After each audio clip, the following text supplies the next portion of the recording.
everyone, and welcome back to Mr. English Podcast Channel. I'm Anna, and I'm so happy you're here today. And I'm David. Great to be back, Anna. Today's topic is something we both love, vacations. But not just any vacation. Right. This time, we're talking about our last camping trip out in the forest. It's one of the best ways to relax, recharge, and of course, a fun way to practice English when talking about the past. Exactly. We'll share our stories, funny moments, and lessons we learned from spending a few days surrounded by nature. And before we jump into the woods, don't forget to subscribe to Mr. English Podcast Channel. Hit the like button, share this episode with your friends, and help us grow our learning community. Thank you so much. All right, Anna, ready to talk about our forest adventure? Absolutely. Let's go camping one more time. So, my last vacation wasn't about beaches or cities this time. I went camping in Redwood Forest in Northern California. The trees were unbelievably tall, like green skyscrapers. That already sounds magical. I went camping too, but in a different place. Olympic National Park in Washington. It's wild, peaceful, and the air feels so clean it almost hurts to breathe. I love that.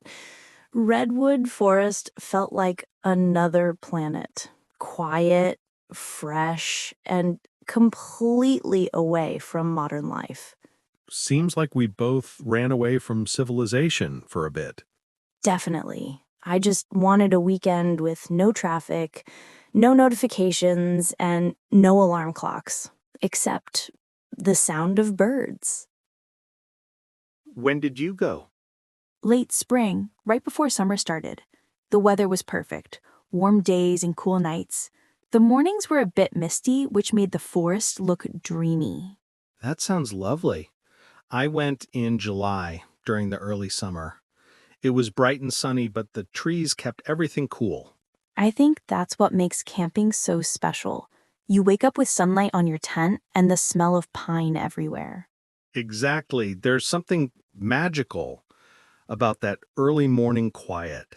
No city sounds, just birds and the wind in the leaves. It's like time slows down out there. Yeah, you stop checking your phone and start noticing things again.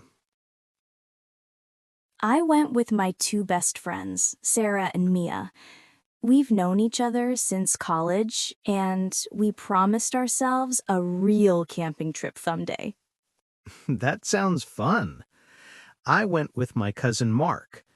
He's the kind of person who brings a knife, a compass, and somehow makes coffee using just a campfire and a tin cup.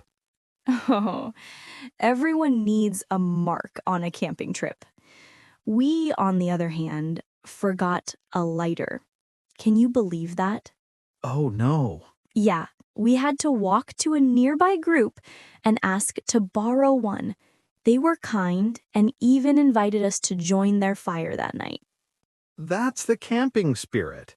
Everyone helps each other out in the woods. How was the trip getting there? It took around 4 hours by car. We drove through small towns, hills, and finally into the thick forest.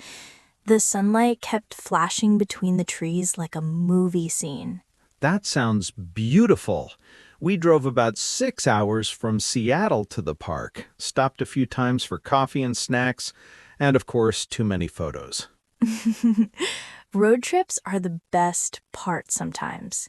The music, the snacks, the random singing. Yes, and the moment your phone loses signal, that's when the real vacation begins. Exactly. When you can't scroll anymore, you finally start to look around.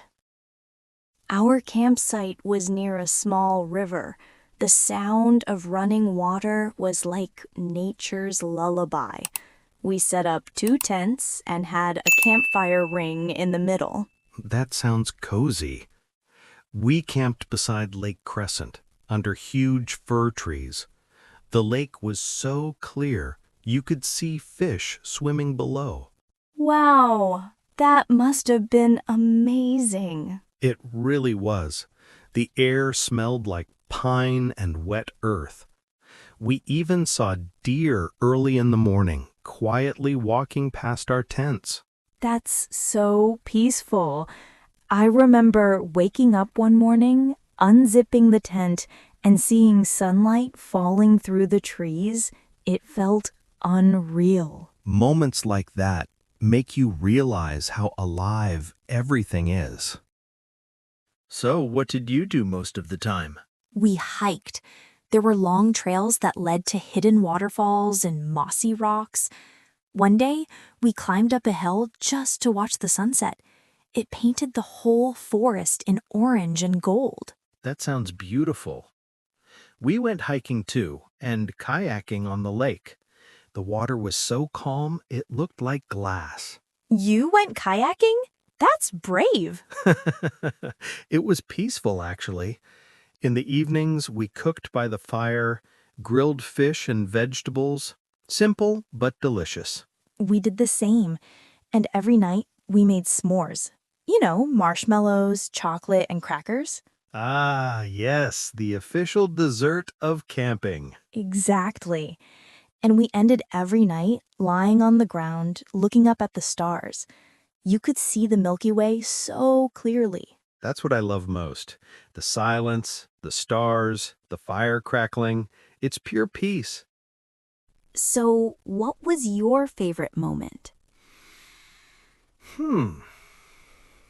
Probably the morning I woke up early and went to the lake alone. The fog was still on the water and everything was quiet. I just sat there drinking coffee and watching the world wake up. That sounds amazing. Mine was the night we told ghost stories by the fire. We were laughing so hard that even nearby campers started laughing with us. Oh, I can imagine. That's what camping is about. Small, perfect moments. Exactly. No pressure, no schedule, just being present. Did you try any new food during the trip? Kind of. We made a campfire stew, just noodles, vegetables, and some canned soup. It was simple, but tasted like heaven after a long hike. Oh, yeah, everything tastes better outdoors. We made something we called forest tacos, tortillas with grilled fish and wild herbs. Mark swore it was his secret recipe. Sounds creative. We also roasted corn and potatoes in the fire. The smell was unreal. I think outdoor cooking brings out everyone's inner chef. True. Even instant noodles become gourmet when you're sitting under the stars. Did anything funny or unexpected happen to you? Oh, yes. One night, a raccoon stole our snack bag. We heard noises, turned on the flashlight, and saw it running away with a pack of chips. That's adorable. The same thing happened to us, except it was marshmallows. The next morning, we found the empty bag under a tree. I guess raccoons love sugar too. Definitely. But that's part of the fun. You never know what's going to happen in the wild. True. One morning, we saw a bald eagle flying low over the lake. It was breathtaking, like something out of a movie. Wow, that must have felt special. Nature always finds ways to surprise you. You know, after I came back, I felt different, more calm, more grateful.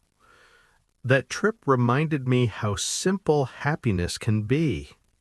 I felt the same. Just being away from screens, breathing clean air, and sleeping under the stars, it changes your perspective. Totally. You start to realize that we don't really need much to feel alive. Right. Sometimes all you need is a tent, a fire, and good company. And a few marshmallows. Of course. Well, that was our little camping story. We hope you enjoyed it and maybe got inspired to plan your own trip into nature. And remember, talking about past experiences like this is a great way to practice English naturally. If you liked this episode, don't forget to subscribe to Mr. English podcast channel, hit that like button, and share it with your friends who are also learning English. And we'd love to hear from you too. Tell us in the comments, where was your last vacation? What was your favorite part? Thank you so much for listening. Until next time, Stay curious. Stay kind. and keep learning English naturally.